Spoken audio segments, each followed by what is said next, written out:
necessary to get here, so whatever way you decide to travel is cool with us. Well, mostly. There's no speed limit on RPM tonight. Next.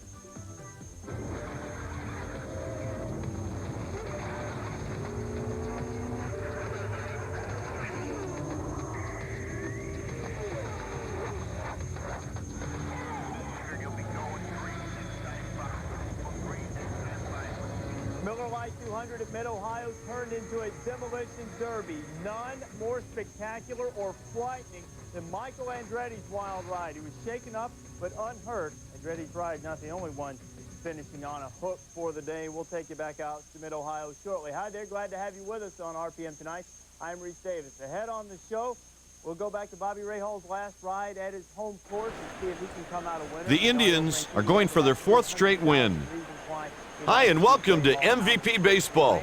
This is Dwayne Kuiper with Mike Krukow. Should be a great night for a ball game. Welcome to this American League matchup featuring the Boston Red Sox and the Cleveland Indians. That 24 was on the pole again, and for new rule suggestions, maybe making Jeff Driver go and not letting Ray Evernham touch it all week. Now at the plate. Here's the game's first batter, Johnny Damon.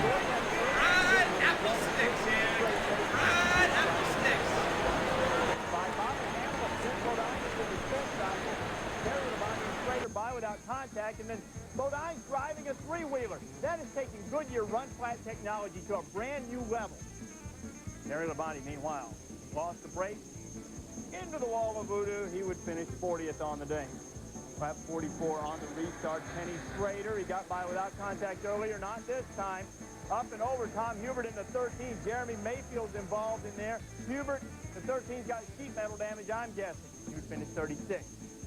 Morgan Shepherd out of gas, getting by with a little help from his friend Derek Cope pushing him in. Lap 50, caution out. Kenny Irwin on a three-wheeler. That left rear was down and couldn't make it to the pit. Now Dale Earnhardt and teammate Mike Skinner coming to the pit. 39 laps left. They're going to try to make it the rest of the way. Gambling strategy. Gordon, meanwhile, slow pit stop. You don't see that clock get over 20 on the Rainbow Warriors very often. Then Mark Martin's turn. He's out 3 seconds faster than Gordon. Mass, meanwhile, whoa, he's on fire. Oil, that is. Black Gold, Texas. He. Skinner, meanwhile, in the lead and praying for no caution. Ted Christopher had trouble and got out of the way. Skinner dodges one bullet, but then here comes that 24. Going by Martin to take third. Then Martin sets his sights, or rather, Gordon sets his sights on Rusty Wallace while Larry Mack and the crew, Mike Skinner, looked on. Gordon passes Rusty for second.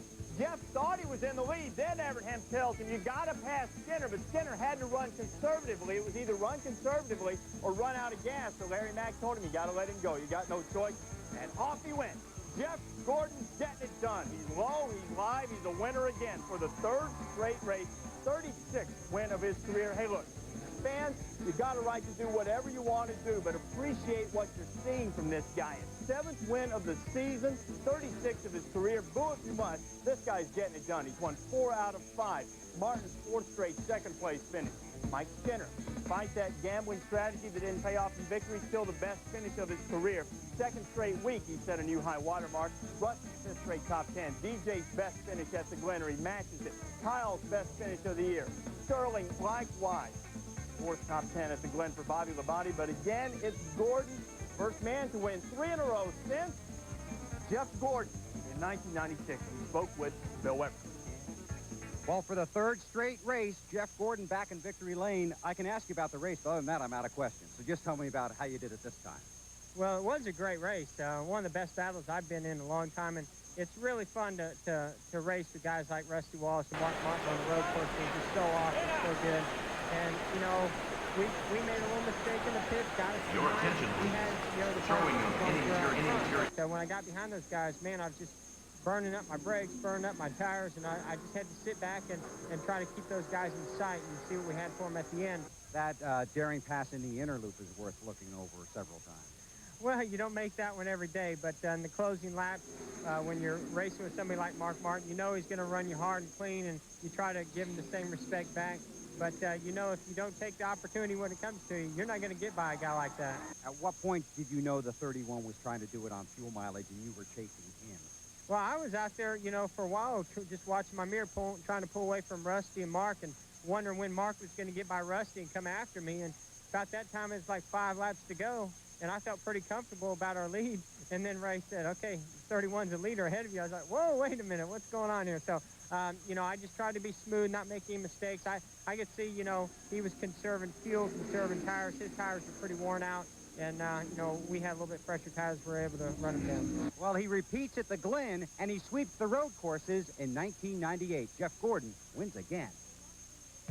Bill and Jeff, thanks a lot. Well, Mad Max has nothing on the Rainbow Warrior lately. 7 top 5s in those last 8 road course races. That's in stark contrast to his first 4 starts on roadies, where his average finish was 22nd. Mike Skinner, terrific run, took a gambling strategy, didn't quite pay off, but still a good run.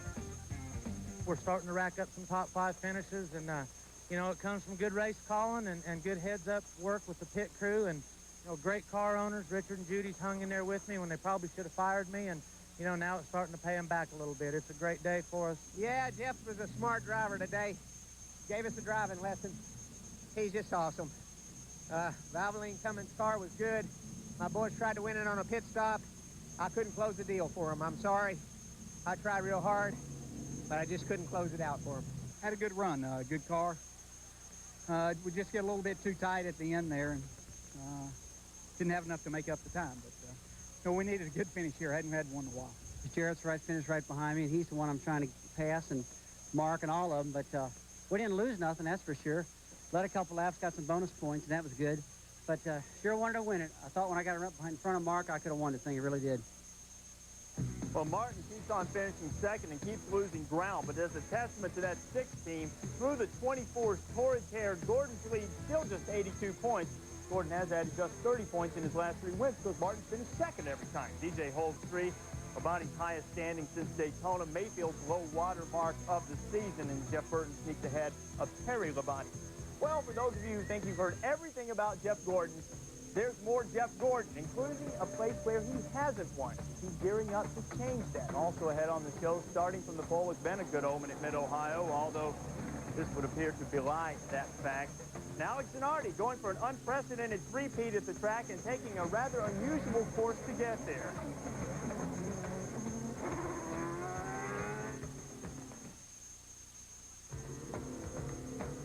RPM tonight is being brought to you by Toyota. Every day belongs to you. Make it count. Toyota, every day. 8 of the 16 pole sitters at Mid-Ohio have won the race, and that likely gave Dario Franchitti no sense of security. His run from the pole at Toronto last year didn't make it past the first turn. Wreck with Bobby Rahal put him out. Franchitti couldn't blame it on Rio, but could blame it on electrical problems for a short-circuited day from starting first in Rio. And 3 weeks ago in Toronto, Franchitti was cruising toward a win when the pole demons unleashed their voodoo again, causing an inexplicable spin and costing him better than $250,000 in bonus money for winning from the pole. And that bonus money up to $300 grand at Mid-Ohio, and Franchitti on the pole again. And on the very first lap, Brian Herta started third, going to try to jump him. Herta and Franchitti side by side, and racing deal. Malachi Crunch, Jimmy Basters into the wall of voodoo. And all of those guys were out, and they were less than amused about it. Let's hold our temper, boys. Michael Andretti, Alex Zanardi battling for 6th place. Here comes AZ in the red car, and whoa, not observing the 90-degree rule on that fairway. Leaving the ground, got it in 4-wheel drive. Look at AZ. That is AZ getting it done. Back on course, he's still racing. Greg Moore was leading, but on lap 52, no! Runs into Andre Ribeiro's back. Watch, he knocks the tire right out of the guy's hand. Broke Moore's suspension. The guy was okay. The tire changer there. Moore was out of the loop. Lap 56 now. Alex Zanardi rubbing with J.J. Leto. J.J. left in dynamite, and so was Michael Andretti. Up and over, and Yamo was into the kitty litter. At least 4 flips. Amazingly, Andretti was okay. He spoke with Jack Arute. When you go for a wild ride like that, and as a driver, you have absolutely no control. What goes through your mind? Just praying. I mean, just close my eyes and just hope I didn't hit anything hard. And I mean, I just remembered rolling and rolling, but I didn't hit anything hard. So it was like, thank God. God was with me today. Boy, you can say that again. After the caution, Bobby Rahal on his home course, running in third, and the fans hoping that Bobby can make his last ride there a memorable one with a victory. 1 lap to go. Zanardi racing hard for 12th, trying to get past Helio, Castro, Dash, Nevison. Helio as Castro dashed into the wall. Alex drives on. Man, he had all kinds of contact and kept driving. Alex finished 12th and got that precious 1 point. Meanwhile, Adrian Fernandez is cruising ahead of his Visteon teammate, and looky there, Fernandez coming home with a victory, his 2nd of the season, 3rd of his career. Pruitt matches his best run of the year. Scott Pruitt, Ray Hall gets his best finish in his final race on his home course. Mauricio Guzman led the most laps with 29 and gets struggling Pac West his first top 5 of the year. Tracy finishes 5th for the 3rd time. 2-time winner at Mid-Ohio, Little Al was 6th. A pair of Penske's in the top 10 with Ribeiro, but all were chasing Fernandez, who spoke with Marlo Klein. It was wild with that accident. I don't know what happened. I just avoided him, and it was good because suddenly I was 2nd place. Then Greg Moore stayed 1 lap later, and he picked up the lead after Mauricio Gugelmin came into the pits. We had all 3 great pit stops. And at the end, when Greg and I came together to the pits, we managed to pull a great pit stop and managed to stay ahead. I don't know if he had problems, but from there on, my car was great until Scott Pruitt, my teammate, came behind me. I mean, he really gave me a big pressure, and I'm so happy for Patrick. Organization, the whole team. So Fernandez had a disappointing season last year, but he's turned it around. He's already set career highs in wins, top 5s and points with 6 races to go. But Fernandez.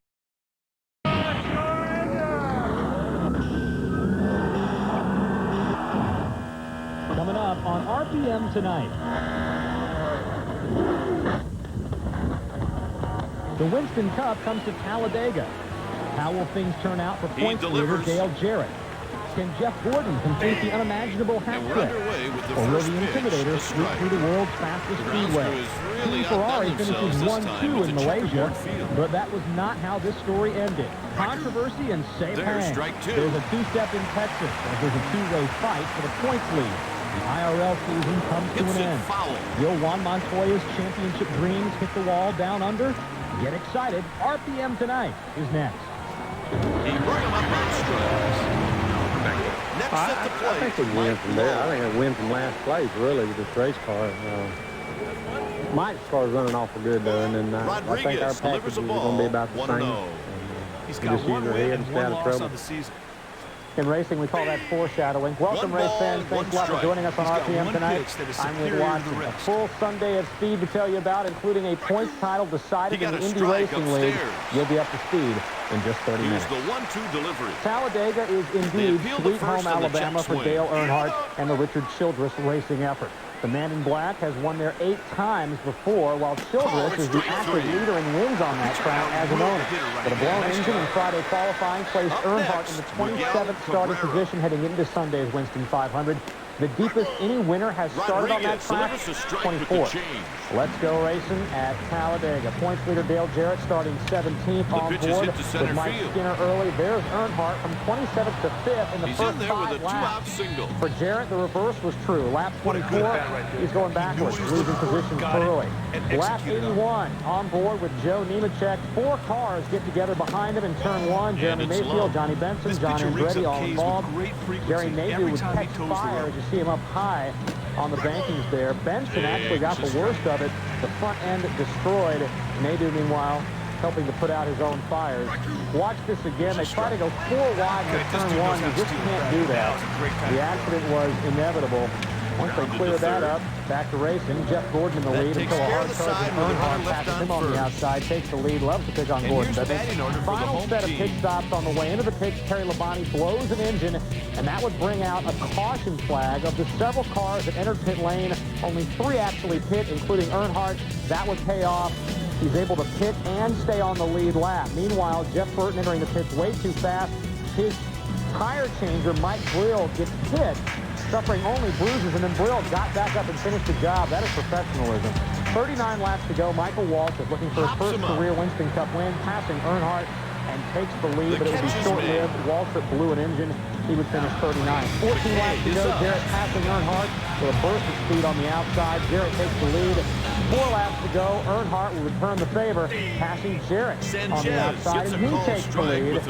We go down to the final lap, and down the strike right on the edge of the zone. Earnhardt holding off Jarrett and taking the checkered flag at Talladega for the 9th time in his career. Earnhardt's crew celebrates.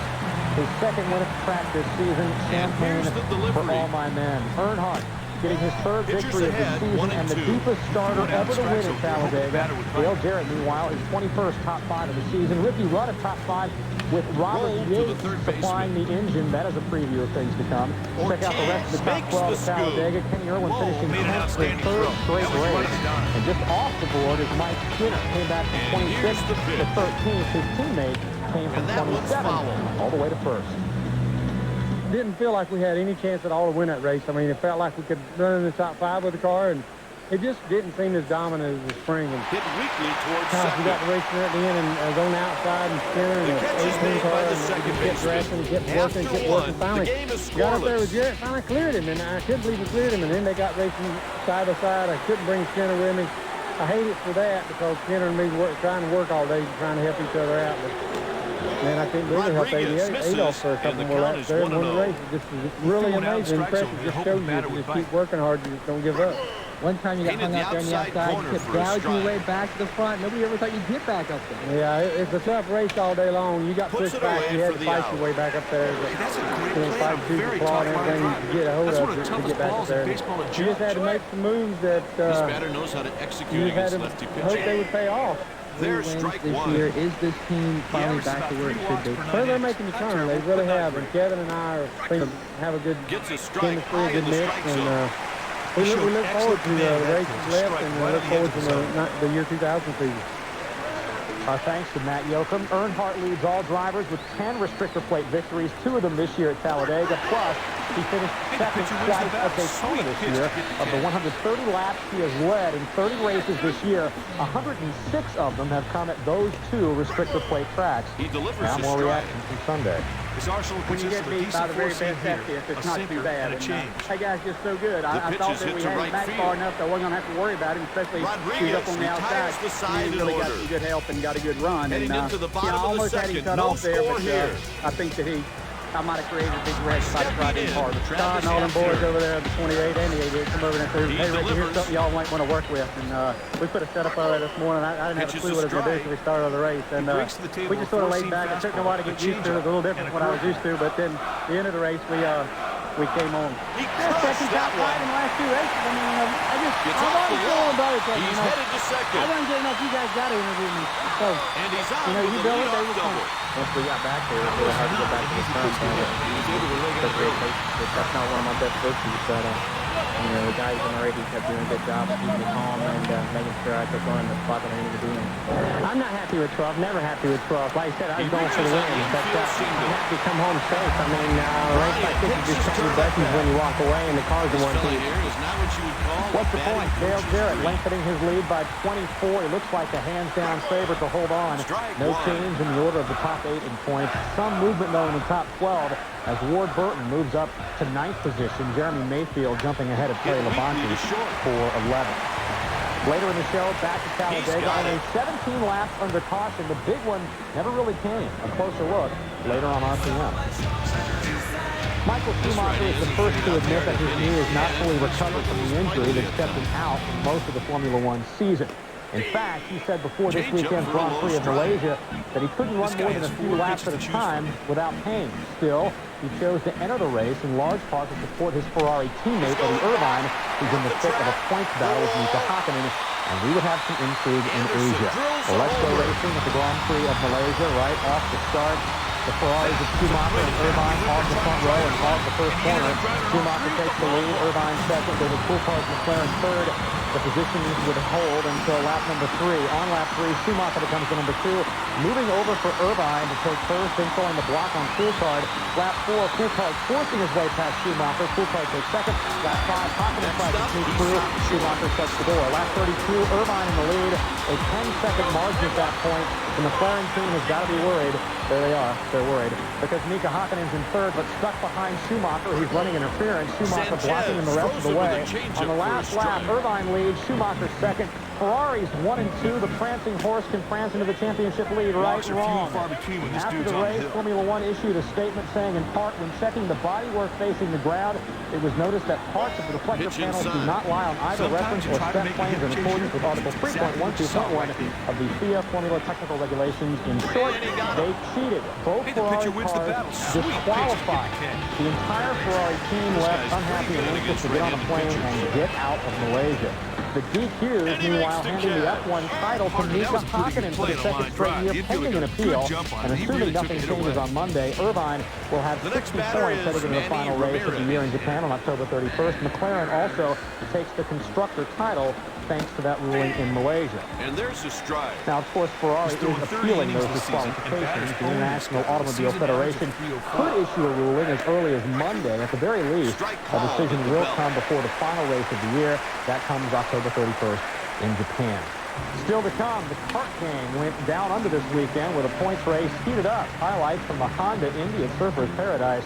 In the meantime, we crown a champion in the Indy Racing League. We'll see who took it home from the mall.com in Texas. Buckle up for RPM tonight. Next at the plate, David Ortiz. The mall.com 500 in Texas, the final IRL race of the season. Greg Ray trying to hang on for a points championship.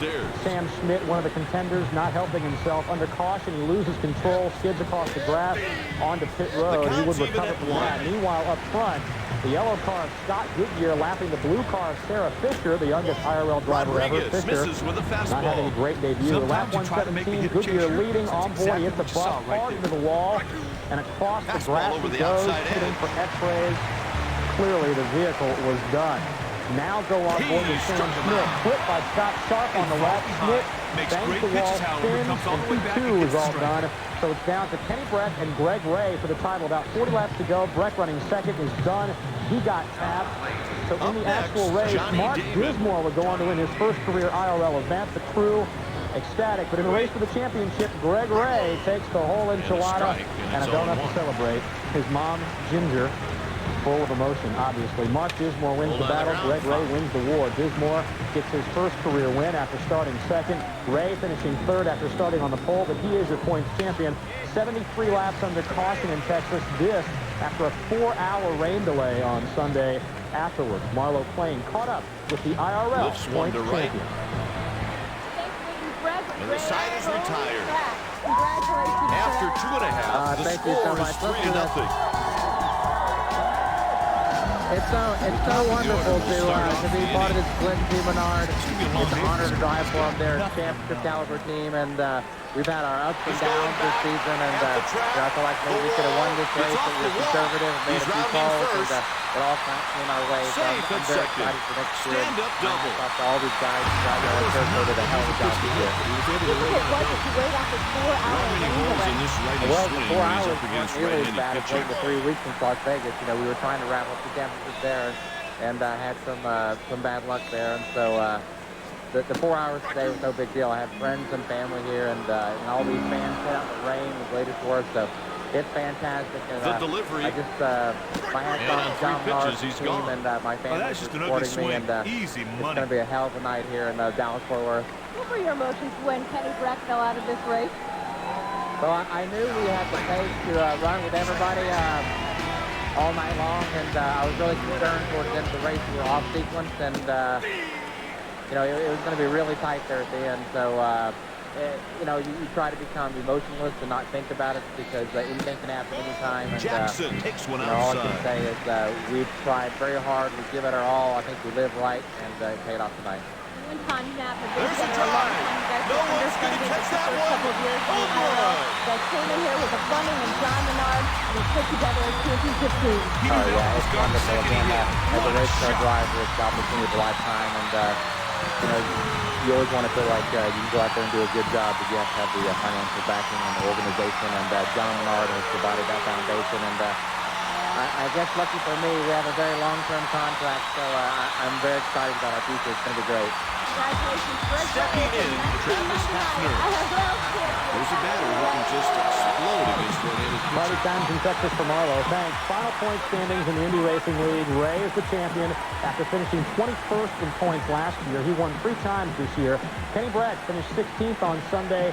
Mark Dismore's win moved him up to 3rd in the final standings. Not a bad evening for Dismore.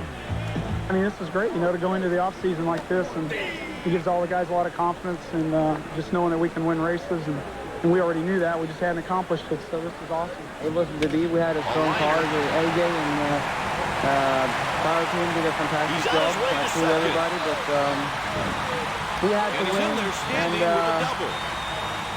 we had to turn mis-executed pitches into hits all the time. Kenny Brett finishing only 186 laps as he finished in 16th position. Sarah Fisher making her IRL debut, finishing in 25th position. There is more to come from Talladega. Avoiding the big one was the order of business prior to the race. We'll see if that indeed was the case on Sunday. More results from the Winston 500. There is Mike Skinner in 13th. Steve Park started 35th, finished 14th. Kevin LePage, a good shot at the top 5 before getting shuffled back. Kyle Petty, Bill Elliott, and Elliott Sadler, the last 3 on the lead lap. More to come. Stay with us. More results from Talladega. Ken Schrader got shuffled back from the 4th starting position. Front row Joe, the pole sitter, finishing a lap down in 30th. 31 through 36. John Andretti, one of several who got caught up in that chain reaction wreck early on, but he got back out there. Wally Dallenbach started 7th, finished 18 laps down. With less than 10 laps to go, Kevin LePage was running in the top 5 at Sunday's Winston 500. He finished 18th. He wasn't the only one changing positions. The top 20 finishers were within 2 seconds of each other. Talladega means tight racing, and as Matt Yoakum explains, it also means teamwork between all the drivers. Patience isn't just a virtue at Talladega, it's a reward. Cars went from the front to the back to the front again in the blink of an eye. To survive 500 miles here, there has to be plenty of give and take. Everybody really drove a smart race. I mean, it looked probably pretty wild to watch it on TV and stuff, but everybody really worked with each other really clean. I saw a lot of give and take today. I mean, there was 3 and 4 wide, a lot more than you want to see, but I saw a lot of people in that situation give people room. I think everybody did a terrific job today. Guys was really pretty patient, and there's a lot of 3 wide racing, sometimes 4, but I think the spotters did a great job. I tell you, the race fans got the money's worth, but there's a lot of hard work on the drivers and the spotters part. The friendly arrangements and kind gestures disappear when the pressure is on, and the tension escalates to monumental proportions. But all deals, agreements, and teamwork definitely go out the window inside the final 10 laps. It was a madhouse out there. I tell you, I mean, you know, as long as we were single file and about 5 or 10 cars could pull away, everything was great. But there at the end, everybody just started getting so anxious, running 3, 4, 5 wide. I mean, I'm just thankful, and I thank God that we were all safe out there. Too fast, too close, and 2 damn many laps to run that close together. Just the rest of people have made a problem. Here comes the first pitch of the at-bat. Everybody got hung out. There ain't a car out there that didn't get hung out. Robert Yates Racing supplied 4 teams with engines at Talladega. 3 of them, Dale Jarrett, Kenny Irwin Jr., and Yates' future driver, Ricky Rudd, all finished in the top 10, which goes to show that a lot of horsepower, patience, and luck can go a long way. In Talladega, Alabama, I'm Matt Yoakum, The Red Sox trail by 5 runs. The 2 Talladega races this season have produced remarkably similar results. Earnhardt beat Jarrett to the finish line in the spring race also. Each race had 3 cautions for nearly the same number of laps, and both margins of victory extremely close. Still to come, the Trans Am Series finale from Sebring, where a points title would be decided. We've got highlights of that. The points title very much up for grabs. Meanwhile, in Park, the down low and down under when RPM tonight rolls on. It brings us nicely to tonight's question. What was the closest point margin in kart history? The answer when RPM continues. Earlier, we asked you if you knew the closest point margin in kart history. It happened in 1985 when Al Unser Sr. beat his son by 1 point. It was Al Sr.'s second and last kart championship. Junior would also win 2 kart titles. Speaking of kart, I believe I was down under the Honda Indy at Surfers Paradise, Australia this weekend. 16 laps to go. One Montoya running third, trying to wrap up the championship. They locked up the brake and finds the tire barrier. Montoya began the weekend with a 13-point lead over Dario Franchitti, his 5th DNF of the season. Boom. The pole sitter, Franchitti, would capitalize on that. On the restart, he goes to the outside and rockets his way into first, passing Jan Magnuson for the lead. And from there, he posts home his third win of the season. Matt Patrick, a career-best second-place run, followed by Adrian Fernandez. Franchitti takes the checkers. His victory and Montoya's 16th place finish gives Dario the points lead as they go to the final race of the season in Fontana. He is 9 up on Montoya, who is still bidding to become the first rookie since Nigel Mansell in 1993 to win the points championship. Final Trans Am race of the year in Sebring, Florida. Paul Gentilozzi leading the points going into the final race. Also on the pole, Brian Simo in second, needing a win to take the championship. From the first green flag, all Gentilozzi all the time. Jumping out to the lead from the beginning. The road specialist Boris Said starting seventh, running in third, gets loose and decides to go off-road. In a separate incident, Said would have to go off the course to avoid contact and damage his front end. On board with him, grass and debris flying into the car because of the damage. Nobody would catch this man. Gentilozzi led from start to finish, takes his second straight Trans Am championship, finishing in front of his teammate, Said. Fifth win of the year for Gentilozzi, his second straight Trans Am Series championship. Brian Simo finishing the year 13 points behind Chris Neville, Michael Lewis, and John Miller, rounding out the final top five. We'll gear up for next week after a break. NASCAR drivers hoping for a piece of the rock. The schedule's on deck on RPM tonight. The catch is made. You get all the racing news on a daily basis with John Kernan on RPM tonight. Comes Monday at 7 o'clock Eastern Time. The gang in Charlotte keeps you up to speed weekdays right here on ESPN2. We gear up for next week. The Outlaws in Arizona Friday and Saturday. Mark Kinger looking to hold on to his points lead. Rockingham featuring Busch and Winston Cup. Jeff Burton won the spring Busch race at the Rock. Rusty Wallace leads all active drivers with 5 wins at Rockingham. NHRA in Ennis, Texas for the 14th annual O'Reilly Fall Nationals. Tom Johnson Jr. has won 2 of the last 3 funny car events this season. Well, not all the drivers survived the big win at Talladega. The rest of the field from the Winston 500 when we come back. Rodriguez readies for the 0-1 pitch.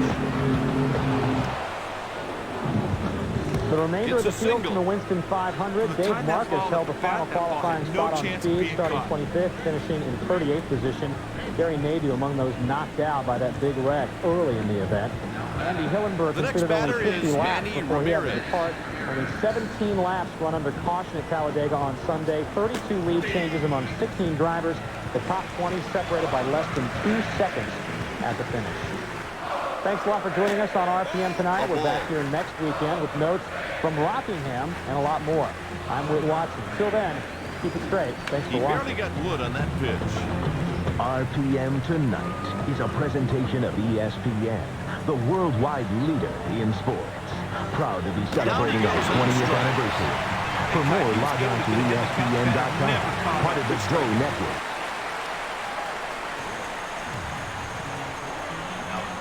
Next at the plate, David Ortiz.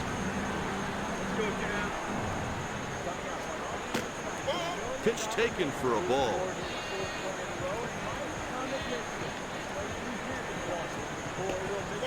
Taken for a ball.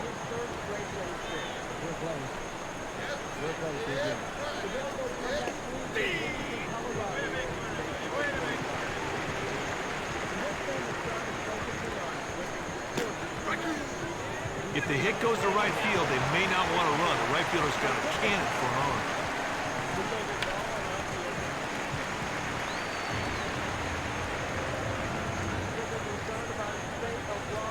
Strike 3 sends him back to the dugout with nothing to show for that AB.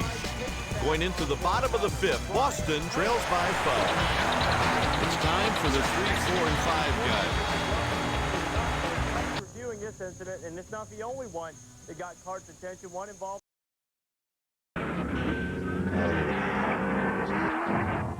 On RPM Tonight, you get the bonus edition. That's right, we're on for 1 hour leading up to Winston Cup qualifying. We have a lot in store for you, including going to Daytona and checking in with the ESPN crew. We'll sit down with a master motivator, Joe Gibbs. Racing back to the yellow, a much-debated issue. We'll break down the unwritten rules. when the caution light comes out, I think that everything will stop right there. Crashes. And the most pitch. Spectacular sight in racing. We'll dissect the 1-1 anatomy count. of a wreck. We'll take you into the pit and around the track with Jeff Gordon in this week's radio replay.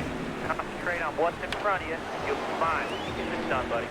Stay tuned. We have a lot in store for you. RPM Tonight, coming your way next. Jackson looks at a ball, 2-2. They're going to have to do something here. Some of these pitches ain't even close. Grounded down the left side. The Indians have someone up in the bullpen.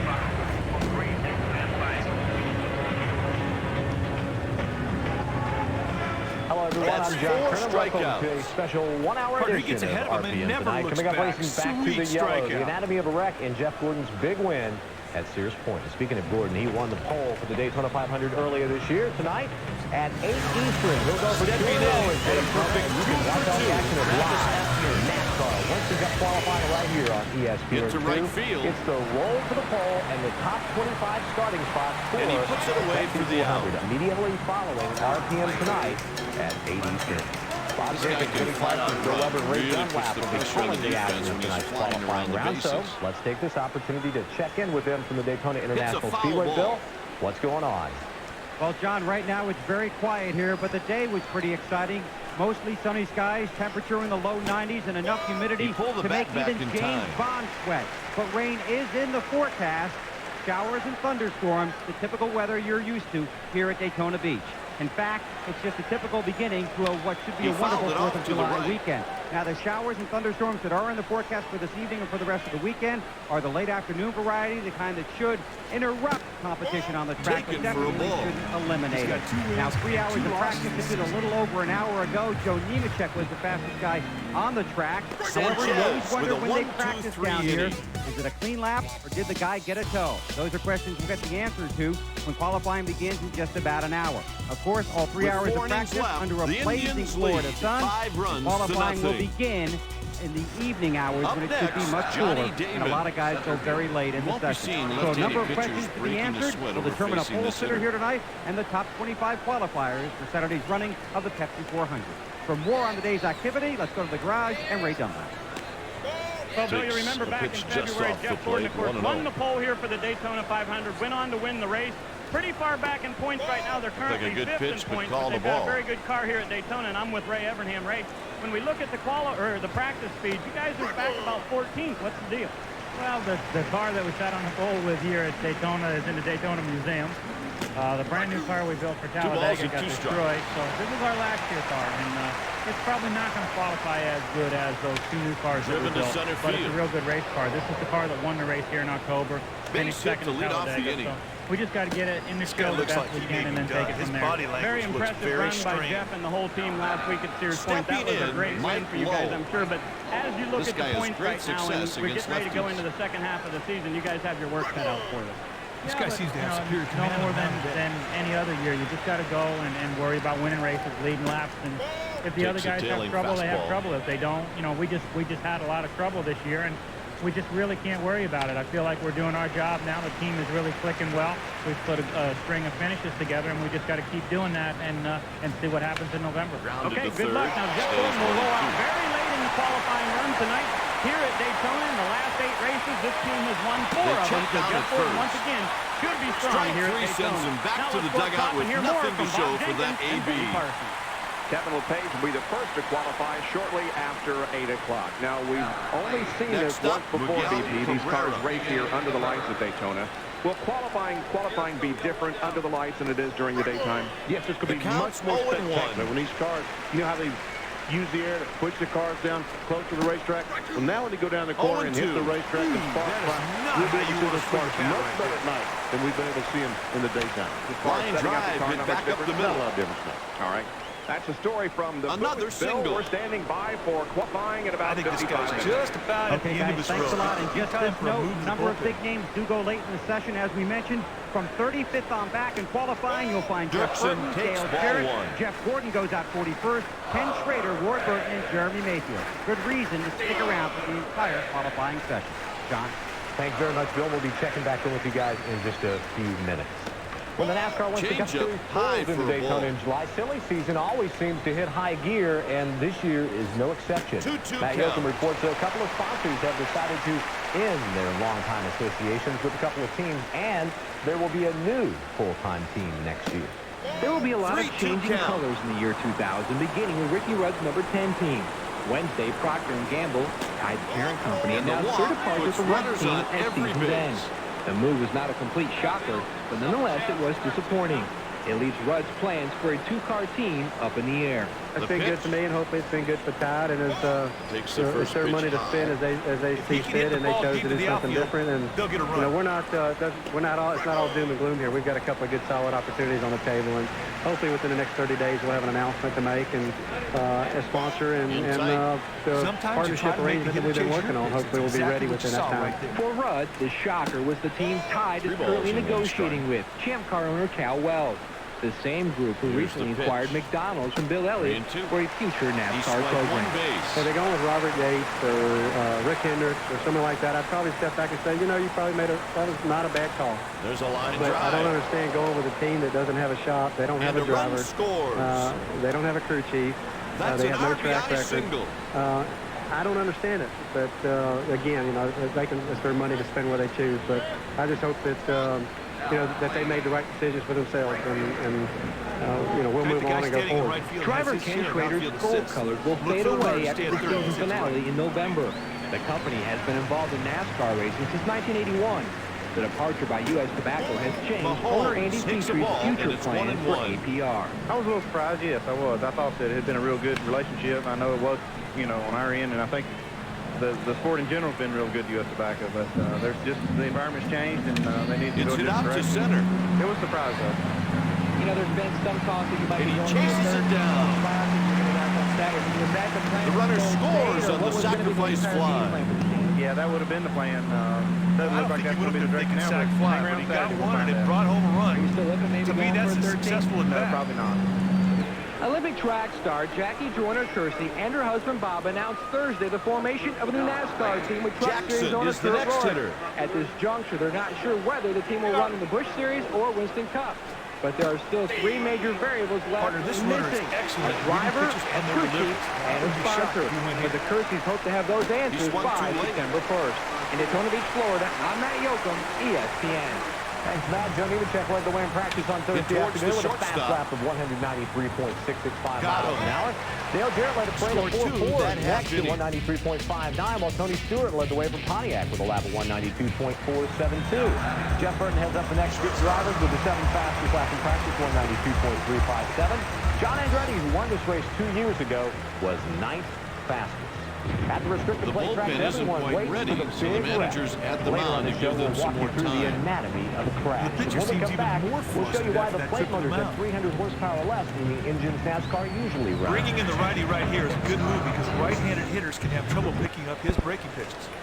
Some Daytona's coming up at 8 right after RPM tonight. Here's a look at more of today's top speeds during practice.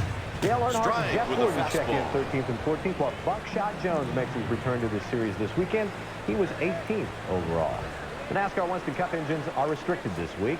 NASCAR mandates a restrictor plate replace the carburetor and the intake manifold. That causes a loss of some 300 horsepower. Here's the 0-2 Peter Gall of Pro Motors shows us the differences. The pitches hit to left field. Cabrera should have no problem. Tracked that ball very well off the bat. Cam Dunn made the easy play.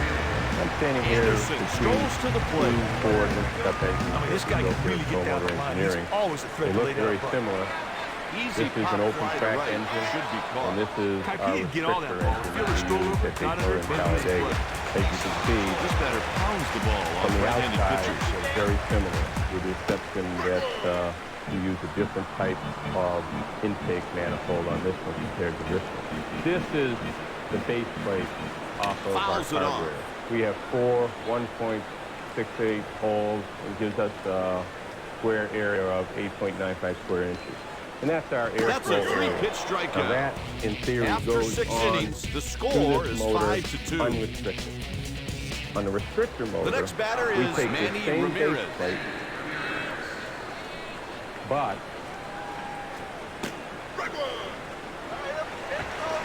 we run it through this restrictor. Now this plate here provides us with 4 small holes that only give us 2.57 He reaches with a leadoff single. A dramatic reduction. That's a great bit of hitting right there. You turn on the inside pitch, you got to hit it.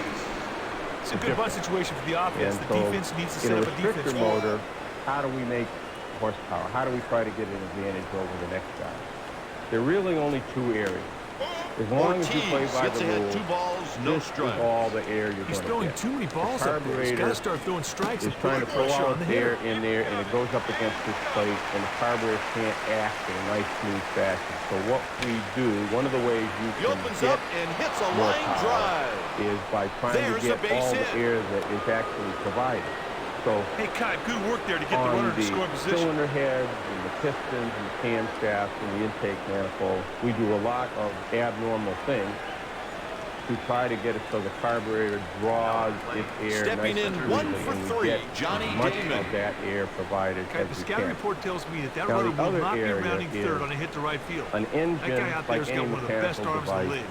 Has some inherent drag. We minimize the weight of the components in the engine so that it spins as freely as possible.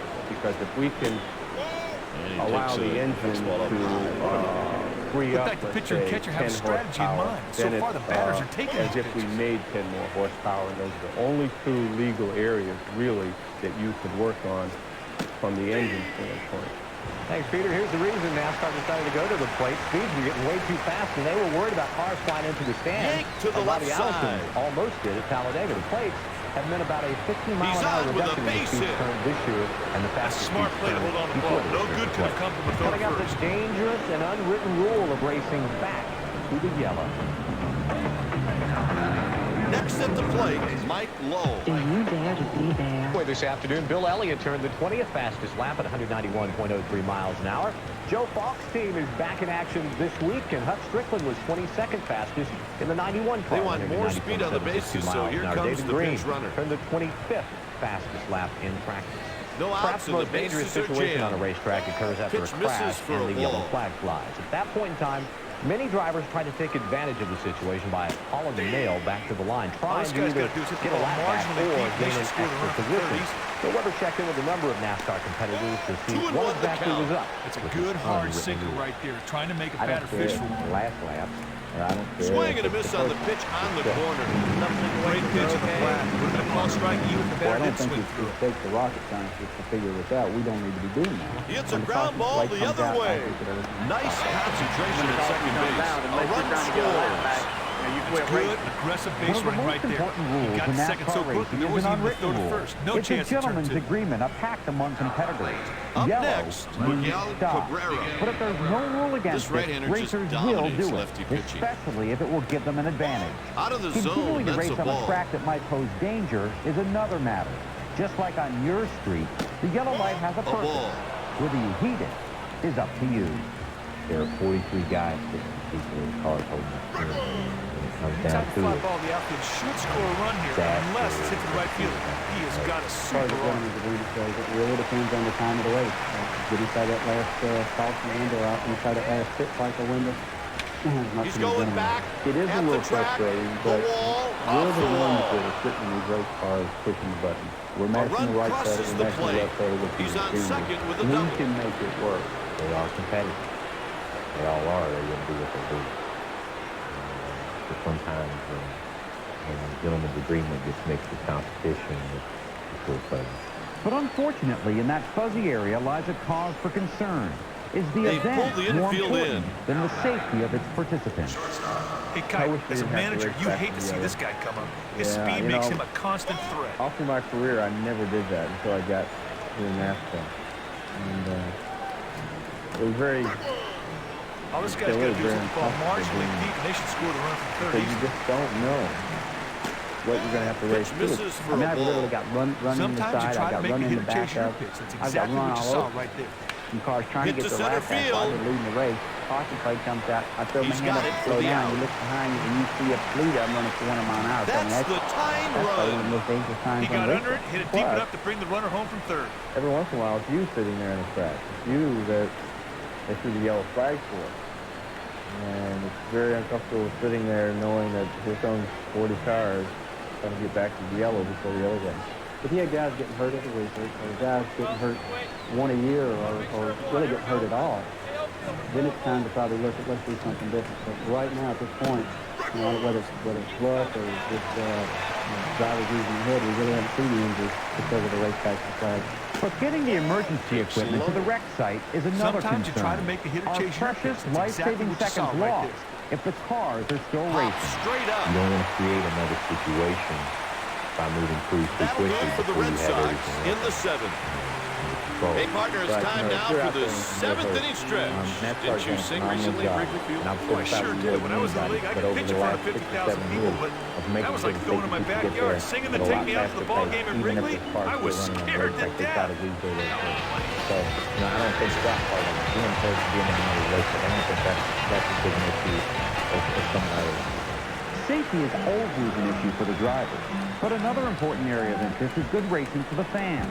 That's why NASCAR allows drivers a chance to race to get a lap back when the caution comes out. I think it's a rule that really creates a lot of excitement for the fans. There's so much money involved in our series now, and sponsors, and the races are so long that if there's an opportunity to get the car back on the lead lap, so that, you know, the Jeff Gordons and the Mark Martins will be racing for the win at the end of the race, then, you know, that's what we're after.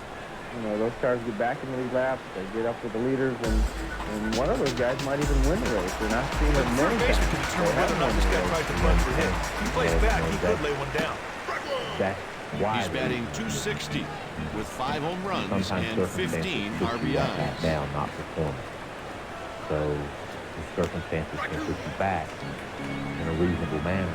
So that's okay. And they're talking about race safety. Number one, and it's 1 and 2. But that pitcher and catcher have a strategy in mind. So far, the batters are taking these pitches. But we are competitive. Safety should be the number one concern. 2 and 2. But that pitcher and catcher have a strategy in mind. So far, the batters are taking these pitches. With our equipment, with the speedways. That's one thing that they hasn't got been him. addressed yet, I guess. The Indians have someone warming up in the bullpen. Thank God, we haven't seen anyone get hurt doing it. Very nice speech, Bill. Thanks for doing it. You know, personally, I've never really thought it was that much of a problem. It can make things exciting, but I guess there is the argument against racing back to the yellow because of the potential danger involved. You're right, John, and this is really becoming one of the most controversial subjects in NASCAR Winston Cup racing. This is a sport where virtually everything is controlled by the sanctioning body, but this is one issue that is not. They're asking racers not to race, but there's no rule telling them not to. And the penalty when you do disobey is subjective. And the big question is safety. When there is something wrong on the racing surface, why do you not stop racers from racing back to the yellow? Ground ball to the second baseman. Subject. Let's bring in Benny Parsons, who's up in our ESPN announcement. Hey, partner, he may not want to think about this game for a while. A lot of various angles to take on this, but the feeling generally is racing back to the yellow. And here comes the hook. They brought in the righty, Jason No, it's not Frazier. just the sport, Bill, because one of these days, someone is going to get hurt. NASCAR has always used, they couldn't police it because of the scoring. They needed to race back to the line to line the cars up on the caution flag. But now with their electronic scoring, I think they can program that computer to go back to the previous lap or any lap they want to get a lineup. So I'm not sure that the Mahomes hits one to shallow center. Scoring really plays anymore. Base hit to lead off the inning. Whether it's a track here like Daytona or another track, there was no doubt how difficult is it for a racer to understand, well, I don't really want to race here, but a lot of the other guys still are racing under this yellow condition. It's a tough deal, Bill, because as long as you run along with someone and they all back off, and you really can't pass another guy, it's not really a big deal. If you back off, everyone behind you backs off. But if you're trying to get by someone and you try for several laps and you can't get by, and the caution flag comes out and he backs off the throttle for just 1 second, and you see your chance, man, you want to shoot by and get that position that you tried for so long. He pulls a ground ball to the left side. Then really and truly you're disobeying that gentleman's agreement. And then that one was misplayed and ruled an error.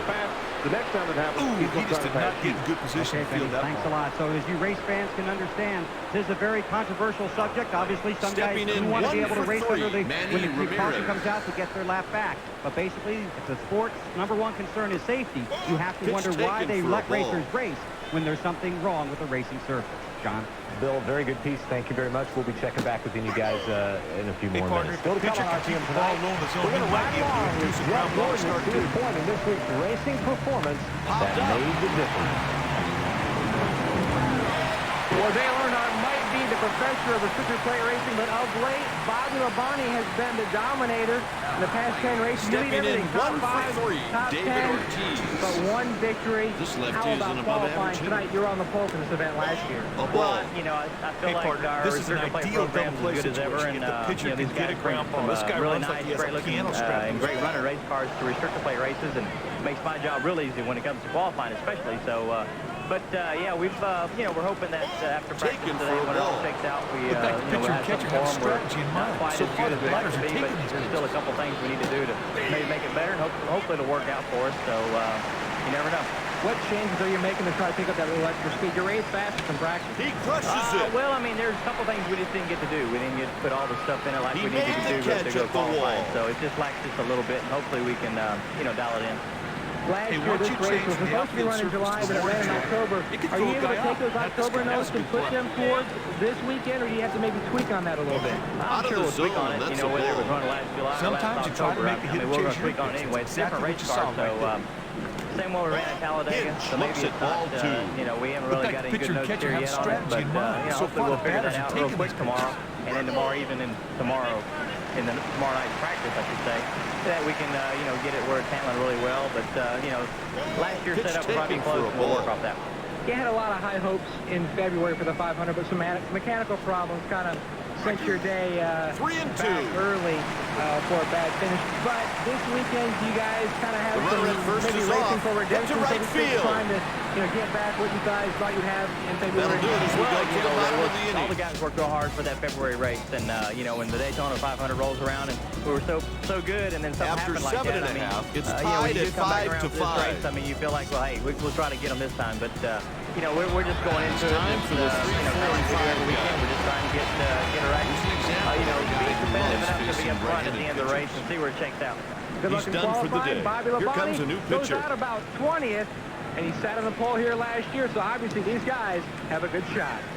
Thanks, Matt. Daytona should be a good track for Bobby to turn things around after last week's disappointing finish at Stewart Point. In the last 6 restricted plate races, he has 5 top 6 finishes, including a win and a second-place finish. When we come back, Bobby Tryon and Joe Gibbs speaks out on a number of issues in NASCAR Winston Cup racing. 29th in the 58 car at 190.307 miles an hour. Darrell Walker was 33rd fastest, followed by Terry Labonte. Rich Bickle checked in with the 35th fastest lap at 189.489 miles an hour. Dave Marcus returns to action after missing last weekend's race at California. The Red Sox are making a defensive switch. Into play center field. Next Nixon. on RPM tonight, some of the top NASCAR Winston Cup drivers. He's tell us like one base. what goes on during these big wrecks. Now, I'm like, 2 and 2. this is going to be a major impact. And it was. And now it's a full count. Get back to pitcher and catcher. As we've just seen, how can he find the courage to get back in that race car? And he's down on strikes. He can get back in. Partner, he gets ahead of him and never runs back. Sweet strikeout. You're so doggone sore, you just almost got to... It got to slide you in the car because you certainly don't feel like bending to get down in the race car. Did you ever get caught up in one of those types of crashes? No, I didn't, John. I hit the wall kind of head on and what have you, but all these 25 years I drove a race car, John, and I've never said this before on the air because I didn't want to jinx myself. Puts it away for the out. Wow. When you see crashes, though, like Rusty's at Daytona and then one we didn't see at Talladega, aren't you just amazed that you can get out of that car with only a few minor injuries? I mean, it really is incredible. I think Ricky Rudd crashed Bud Moore's car down here in, what was that, 82, 83? Yeah. And Stokes to me, that was one of the worst wrecks I've ever seen in my life because the car went in for end, and when it came down, it would come down so doggone hard. But Ricky Rudd walked away, no problem. Bringing in a righty to face the right-handed hitter is a good move. Do you think the crews worry more about the drivers at the plate tracks than the drivers actually worry about themselves? Up next with an RBI in the game, I think that everyone worries about the drivers. It's the last inning, and it's still anybody's ball game. Sometimes you try to make a hit and chase your there's going to be a big wreck. Right there. And if you're not in the big wreck, then you're basically lucky. And they just want their drivers to be lucky and avoid that big crash because they just always have a feeling it's going to be there. Well, Benny, let's keep our fingers crossed for Saturday night that there is no big crash. Thank you very much, and have a good qualifying show.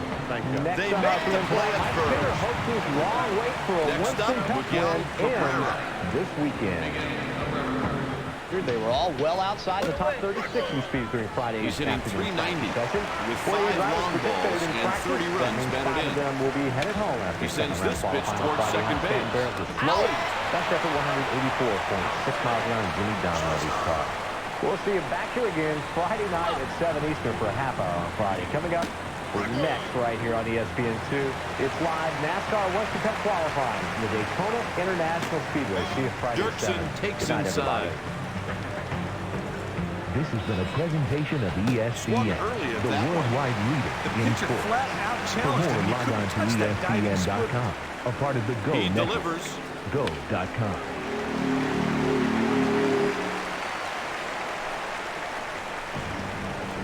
Scooter retires the side in order.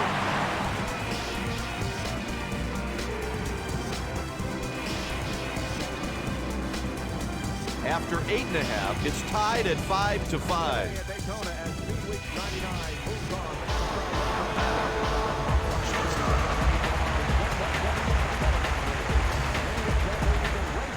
Swung through that ball down. That's a perfect pitch, partner. Fastball on the edge of the strike zone. The batter swung right through it.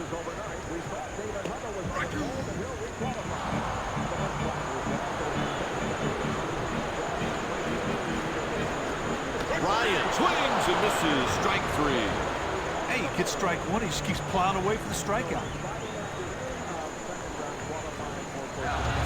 Anderson is next.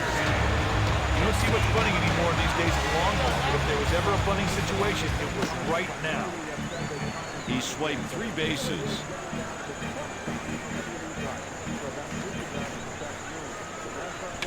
Ground ball pulled down to the left side. He's on first with a base hit. Hit that ball to the ground hard enough to get past the infield for a base hit. That ball was smoked. Partner, this would be a great time to lay one down. You better get it. Sent on the ground to the left side. Hard slide. Can they turn it? That's a fielder's choice.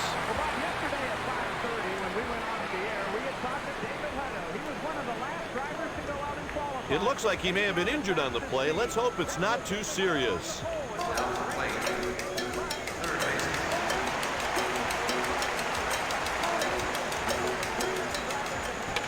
Line drive. That's a single.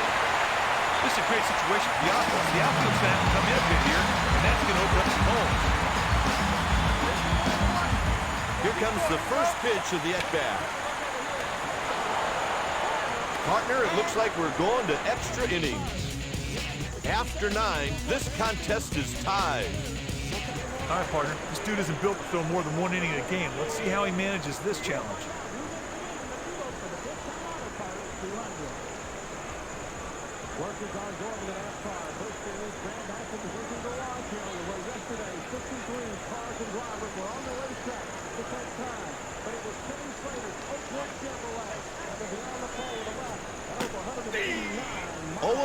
The count.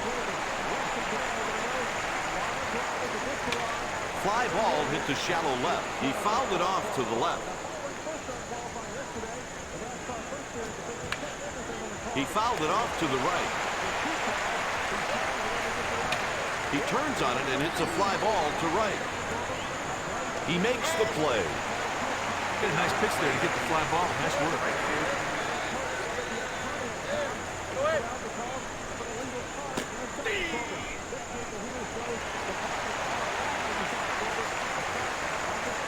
And that's strike 2. The pitcher flat out challenged him, and he couldn't touch that diving splitter. 3 pitches, 3 strikes. God, you know, every once in a while, you just got to reach back and come up with a good strikeout pitch.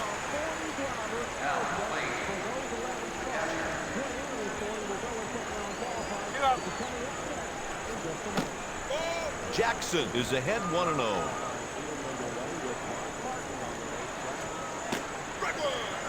He's batting .328. with 2 home runs and 24 runs batted in. 2-1.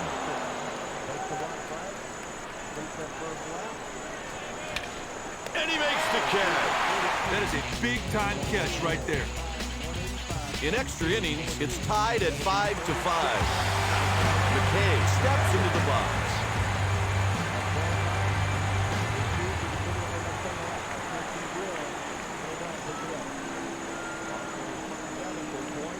This is a good move, Kai, because right-handed hitters have some trouble picking up off-speed pitches from right-handed pitchers.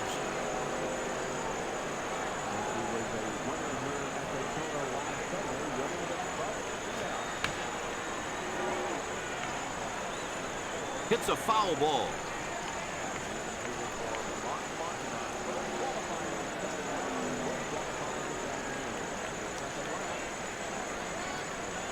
Cue shot off the end of the bat. They got him. Jackson will hit next.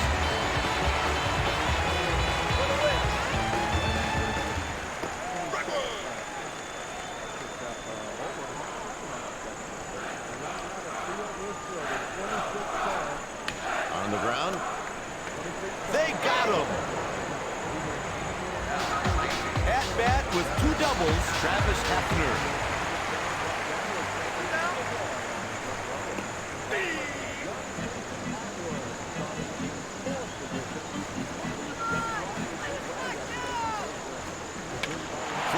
Pulled out to right. The side is retired in order. The score is tied. The next batter is Manny Ramirez.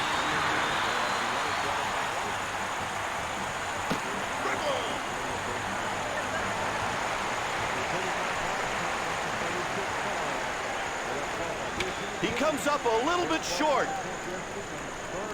Got him.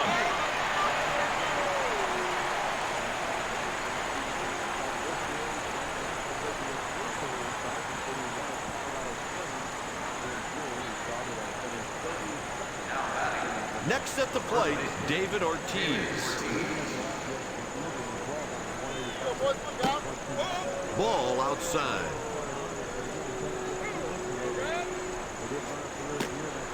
High for a ball. Sometimes you try to make the hitter chase your pitch. That's exactly what you saw right there.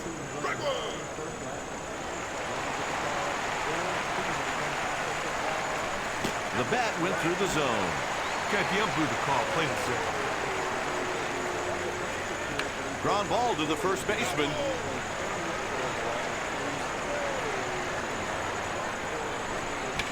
He crushed that one. Running catch in the gap to get the out. Got a good jump right there. Good speed, great instincts. That's what led to that catch. Is in there for a strike, and it's 0-1.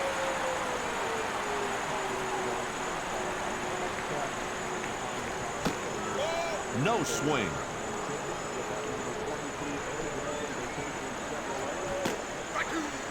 And it's 1-2. That's just an ugly swing. That pitcher really crossed the line. Gathers it in with his glove. 1, 2, 3, and the inning is over. In extra innings, it's tied at 5-5. Not going to get the very high average most years from this lefty. Hit to the right side. He's around first. He's rounding second. A 3-base hit. Strong hitting right there, Kite. The pitch was inside. The batter was able to pull it for a hit.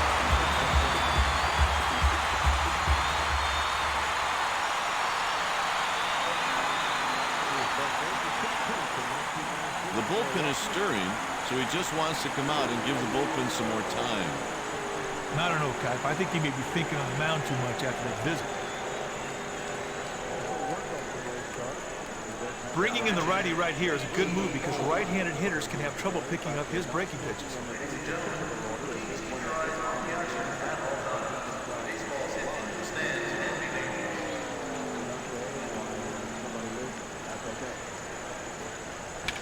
That's crushed.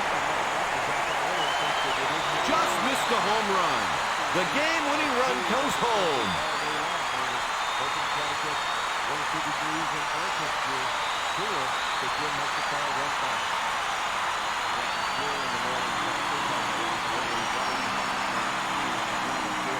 The Indians are on a 4-game winning streak.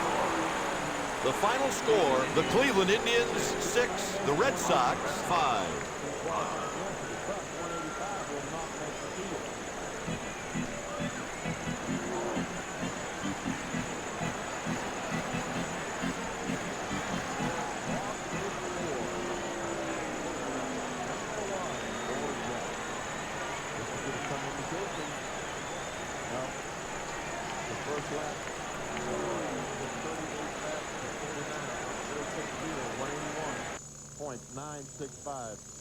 It's hard to think that he could pick up a second and a half in the second lap, and that's how much he's got to pick up.